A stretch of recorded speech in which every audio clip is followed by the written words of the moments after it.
Hey everyone, Dr. Jason here to teach you how to use your Theragun to treat your forearms. Whether you enjoy rock climbing on the weekends or simply feel the strain of lifting grocery bags, your forearms can become stiff, sore, or carry tension. The Theragun is an amazing device to help you find relief, increase mobility, and get the most out of your body.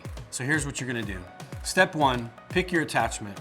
I like the wedge for the forearms since it works great for muscle scraping, but you can use whichever attachment you like for this particular treatment. Remember, attachments allow you to personalize your usage for your own needs. If you have a Pro, you can adjust the arm angle to meet your need. But our ergonomic Theragun triangle design makes it easy to use almost anywhere on your body. Step 2, turn on your Theragun by holding the power button, then set your treatment speed.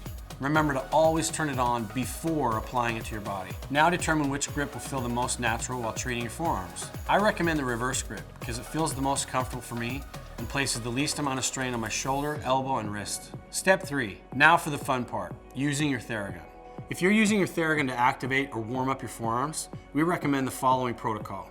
You'll apply the Theragun for 30 seconds total in 10-second increments, starting with the origin of your muscle, back and forth across the muscle fibers, then the insertion of your muscle, back and forth across the muscle fibers, and finally you'll want to go back and forth for 10 seconds along the muscle fibers from one end to the other. If you're using your Theragun to recover or relax your forearms, we recommend using your Theragun all over the muscle, back and forth, side to side, for 2 minutes total. This is going to increase blood flow, loosen scar tissue buildup, and reduce muscle tightness while increasing flexibility and elasticity. You'll feel the difference immediately. Remember, we want your Theragun to feel like an extension of your hand, so explore all the speed, attachment, and grip combinations to find the one that's right for you.